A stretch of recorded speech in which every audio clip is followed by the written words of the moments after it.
Oi, senhoras e senhores, bem-vindo a mais um vídeo do canal. Hoje eu vou contar com a presença de uma advogada de Portugal. A gente vai falar um pouquinho sobre esse procedimento lá em Portugal e depois, se a pessoa quiser vir advogar aqui na Espanha. Fica ligado porque o vídeo tá super massa, não sai daí.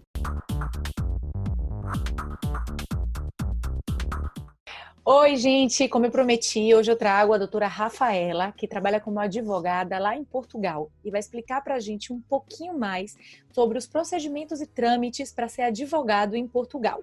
Rafaela é especialista, vai trazer nossas informações de primeira mão, viveu esse processo, assessora milhões de pessoas em Portugal e eu tenho certeza que vai ser ótima a experiência dela compartilhada com a gente.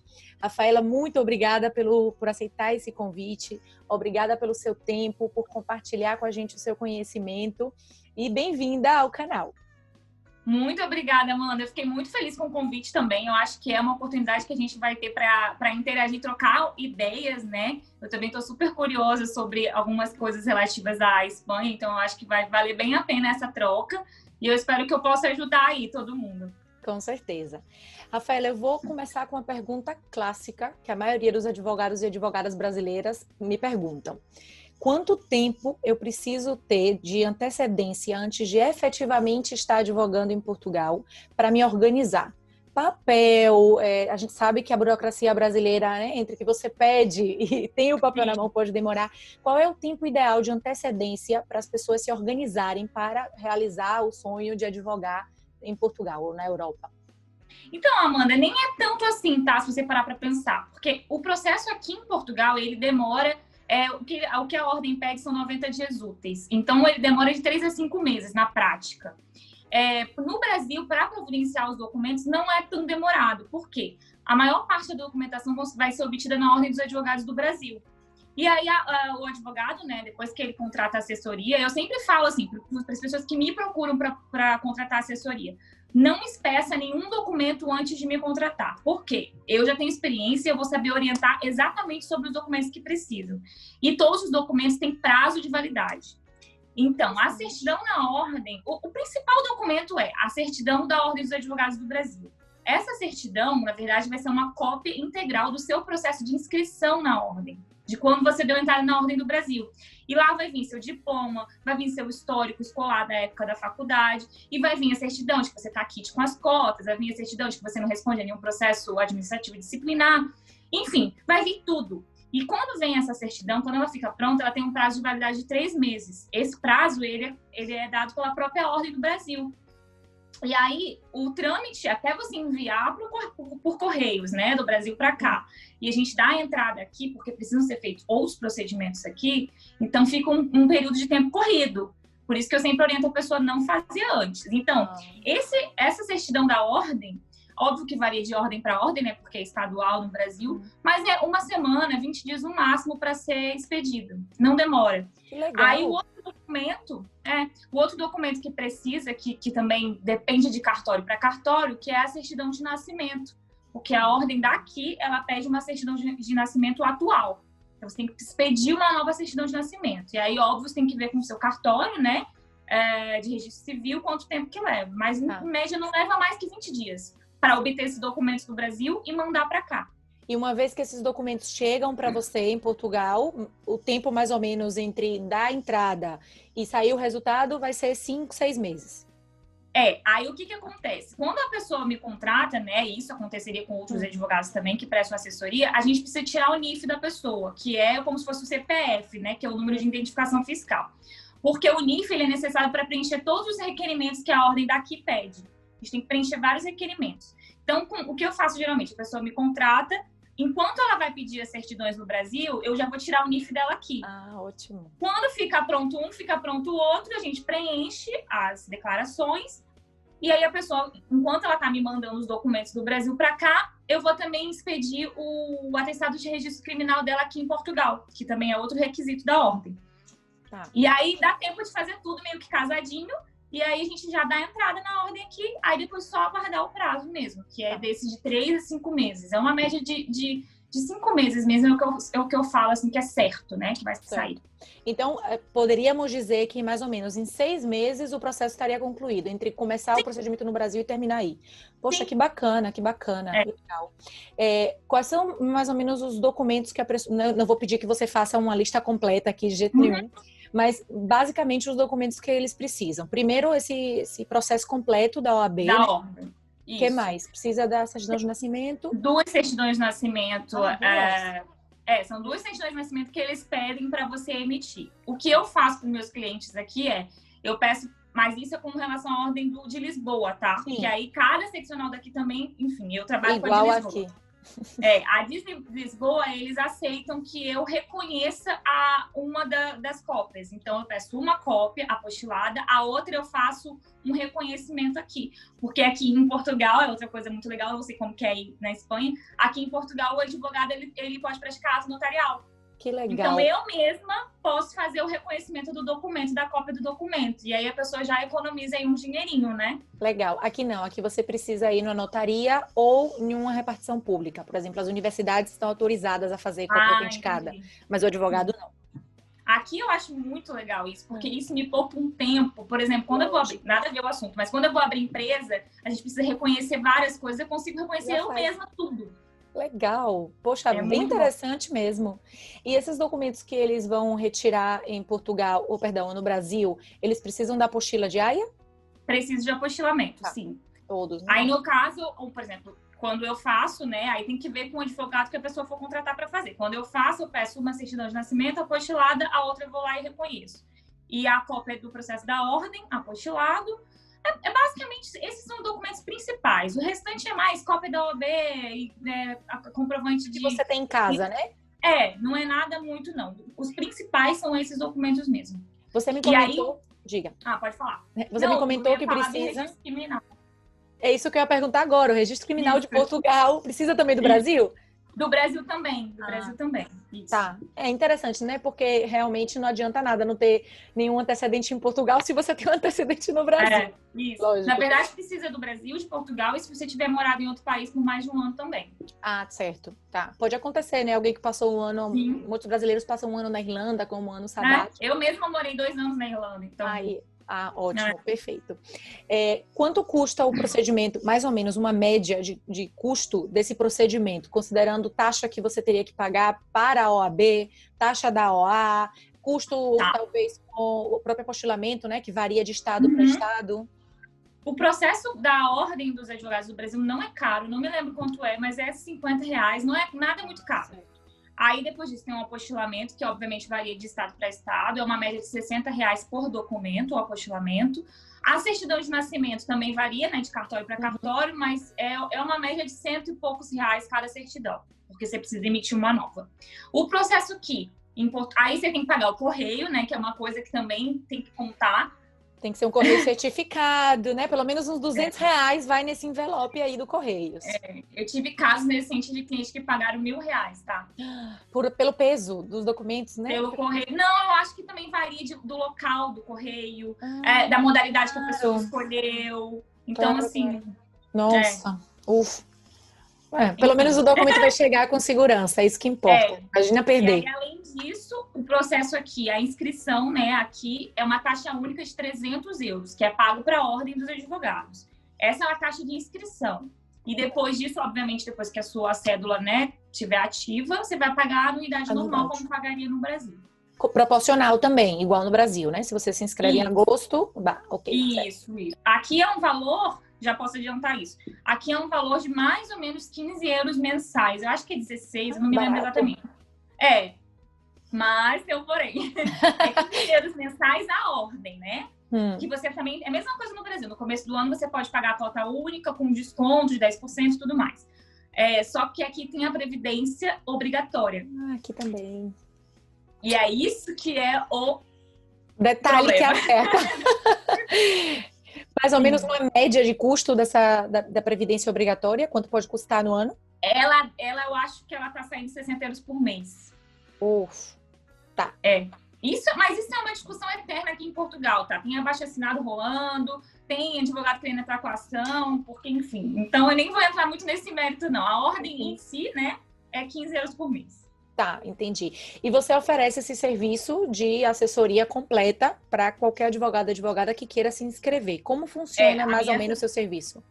A minha assessoria aqui é completa. Tanto a orientação quanto os documentos do Brasil, né, quanto a expedição. Recebo os documentos aqui no escritório e aí eu dou entrada aqui fisicamente. Então, a pessoa não precisa estar presente. Isso que é legal também. Então, o advogado que está planejando migrar, por exemplo, e eu sempre falo isso no meu canal, né, sobre a questão do planejamento migratório.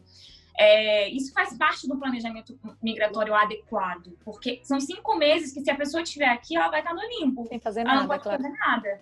Lógico. E não pode mesmo, porque a gente não é jurista, porque a gente não tem formação se a gente não fizer a equivalência do diploma. Sim. Então, a gente sem a cédula profissional é diferente dos portugueses sem a cédula profissional, porque aqui os portugueses sem a cédula são juristas e podem fazer algumas coisas. Funciona os brasileiros não podem fazer nada. Então, a cédula é muito importante para o brasileiro. Então, eu sempre recomendo isso. A pessoa do Brasil manda os documentos, o processo é feito todo por procuração. E adianta bastante. Quando ele chega em Portugal, ele já pode chegar praticamente com a carteira já preparada. Ótimo, ótimo. Eu não sei se já aconteceu contigo, Rafaela, mas eu queria te perguntar. Muitas vezes eu recebo mensagem de colegas que estão trabalhando já, conseguiram passar por esse procedimento, e estão já trabalhando e decidem trabalhar basicamente também fazendo a mesma coisa, né? Assessorando, fazendo consulta, sem a parte do contencioso muitas vezes. Uhum.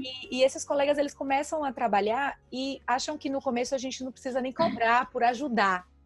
E assim, eu fico muito chateada quando eu vejo o advogado querendo ajudar, porque a gente não ajuda, a gente trabalha. É o nosso ganha-pão, é como a gente traz dinheiro para casa. Então, assim, eu sei que os honorários no Brasil, as pessoas estão acostumadas a pagar só cota litis, né? Quando ganha, eu pago. Quando vem... Não estão acostumados a pagar consulta, a pagar assessoria, a pagar previamente por um trabalho desenvolvido. Eu queria saber qual é a sua posição, assim, pessoal, em relação ao próprio profissional que não entende a necessidade da gente cobrar por consulta, por assessoria, por esse trabalho prévio a qualquer trabalho contencioso. Isso é muito legal, porque, por exemplo, como eu morei na Irlanda antes, 2 anos, eu não trabalhava no meio jurídico lá, mas eu, obviamente, pesquisava, procurava saber como funcionava. E eu sabia lá que todo mundo, a fama lá, né, que advogado lá é muito caro, que para você sentar na mesa dele é 150 euros. Nossa. E as pessoas acabavam assim, né, os imigrantes de maneira geral, não tem como, porque você imagina, pra você tirar uma dúvida, 150 euros. E aí eu falei, gente, mas não é tirar uma dúvida, é uma consulta jurídica. E uma consulta jurídica é um trabalho que tem que ser remunerado. E aí eu gosto sempre de fazer o paralelo com os médicos.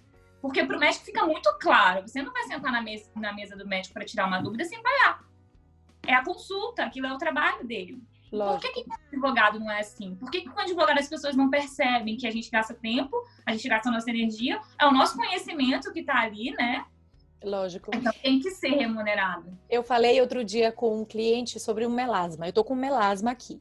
Aí eu pensei, vou ligar pro médico, pra médica, e vou dizer, doutora, eu tô com umas manchinhas, eu não sei o que é. Você pode me dizer o que é e passar um remédio? Ela vai me dizer, não. Você tem que pagar a consulta pra eu ver. Exato. Eu dou muito esse exemplo também. Esses dias, eu até contei isso no Instagram. Aconteceu, hoje em dia não acontece tanto comigo, porque foi o que eu falo, eu acho que eu já condicionei as pessoas a me procurarem já sabendo de como eu trabalho, mas vira e mexe acontece. E aconteceu de uma pessoa, primeiro que ela me ligou no meu aniversário à noite aqui, 9 e pouca da noite, ligou, e eu geralmente não atendo, mas meu namorado atendeu sem querer, achando que era alguém para me dar parabéns, né? Lógico, seu aniversário.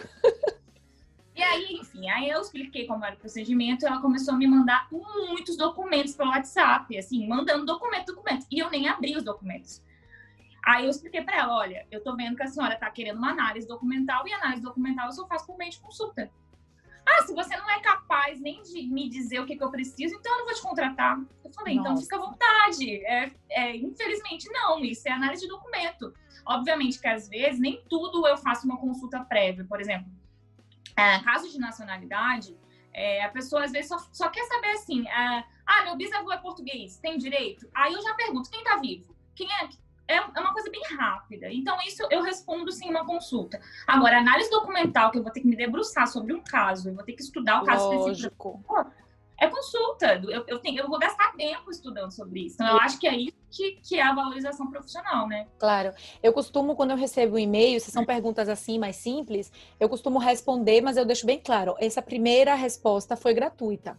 Não me siga mandando, porque eu já tive pessoas que me mandavam uma Que pergunta aí vai, simples, né? aí eu respondia, ele me respondia com outra, eu respondia com outra pergunta, É. eu falei, peraí. Fala assim, eu tenho direito. Aí você fala, tem. Aí a pessoa, então tá bom, e qual é o documento? Aí, né? Aí você fala, poxa, você tá tendo uma assessoria, uma consulta grátis, não é justo nem com quem me paga, né? Não tem sentido, mas é muito complicado. É o que eu sempre falo aqui. Tem muito, por exemplo, a gente que trabalha com advocacia extrajudicial, muitas coisas não é essencial a presença do advogado, né? Não é igual no contencioso que a pessoa tem que ter advogado. Então eu deixo muito a critério, não quero que ninguém me contrate sem querer, não. Lógico. Ai, Rafaela, entendi. Então, ótimo. Obrigada por esclarecer aí esses pontos de Portugal. E agora, eu sei que muitos clientes querem advogar na Europa e acham essa brecha de entrar na Europa por Portugal, porque é o único país que tem convênio com o Brasil. E aí eu recebo algumas mensagens perguntando, doutor, e aí, eu posso entrar para Portugal para ser advogado na Espanha? E aí, só um adendo, eu recebo muita mensagem também, Amanda. E aí eu realmente não tenho muita experiência sobre os outros países. O que eu sei é que a maioria das pessoas fazem inscrição aqui em Portugal e vão para os outros países. Mas como funciona exatamente, eu não sei. Então você vai esclarecer para mim também. Pronto. Eu também não sei de outros países, meu âmbito realmente vai ser só Espanha. O que acontece? Com a questão da União Europeia e do Tratado Único, qualquer profissional devidamente habilitado em algum país da União Europeia tem liberdade para exercer sua profissão nos outros países. Então, um profissional devidamente inscrito na OA de Portugal tem total liberdade para se inscrever no Colegio de Abogados de Espanha. O que acontece? Aqui na Espanha, igual que acontece em Portugal, como você comentou, cada colégio ele vai ter as suas normas. Inclusive, eles vão ter até preço de colegiação, que é a inscrição diferente. Uhum. Inclusive, tem vários comentários falando, às vezes o advogado ele se inscreve em um colégio diferente da onde ele vai atuar, porque é muito mais barato do que o outro colégio. Os preços eles podem variar e a variação de preços é bastante alta. E qual é uma média, assim? Então, tem colégios que, para você se inscrever, custa uma média de 290 euros, que é a inscrição. Mais ou menos daqui. Isso, e pode chegar até 600 euros a inscrição. Nossa. E a média anual da cota, ela pode variar entre 40 euros no ano e uns 90, 100 euros no ano. Aí vem o pulo do gato, né? No ano. É, o mesmo problema, quem olha a OAB lá do Brasil, que eu pago 800 reais. Também. Vê aqui 40 euros, fala, nossa! Por exemplo, Sevilha é 40 euros, 39 euros. Fala, que legal! E diz, a diferença é que você vai ter que ter previdência privada. Então é igual aqui. Aqui você tem duas opções. Ou você pode ter a previdência privada através de uma mútua, ou você pode ficar com um registro de autônomo e pagar suas cotas de previdência por autônomo. Então, não é só a previdência privada, pode ser a previdência social pública, mas como cota de autônomo. Você tem que se registrar, tem que se inscrever e recolher o seu INSS de autônomo, ou não se inscreve como autônomo e pode ser da mútua, que é a previdência privada. Uma previdência privada custa, em média, uns 300 euros no ano. É um pouquinho mais barata, algumas é um pouquinho mais caro. É a média daqui também, Eu acho que eles são muito parecidos, né? Só que aqui é obrigatório, né? Aqui é compulsório. Essa que é a questão da discussão aqui. O problema é que aqui, mesmo que a mútua, a previdência privada não seja obrigatória, se você não tem mútua, obrigatoriamente você tem que ter o autônomo. E quando você tem constituído o seu autônomo, você também tem que pagar outras taxas, por exemplo, a taxa de autônomo. Então, quando você coloca na ponta do lápis, sai praticamente o mesmo preço. Verdade. É verdade. Fora que ser autônomo, você ainda soma outras coisas, né? Cada vez que você emite fatura, você tem que pagar o IVA. Então, eu não sei, no final, financeiramente sai praticamente a mesma coisa. Não tem muita diferença. E é obrigatório, um ou outro, você tem que escolher. Na hora que você se inscreve. Ainda tem que ser isso, no momento, não é depois, não. A única opção de você não pagar a mútua ou se inscrever como autônomo é você se colegiar, você se inscrever na ordem sem ser exercente. Então, me inscrevo, mas não vou exercer a advocacia. Não tem sentido nenhum. Se a pessoa vem para cá para exercer como advogado ou advogada, não tem sentido você se inscrever não exercente. Mas, enfim, existe essa opção. Sim. Aqui.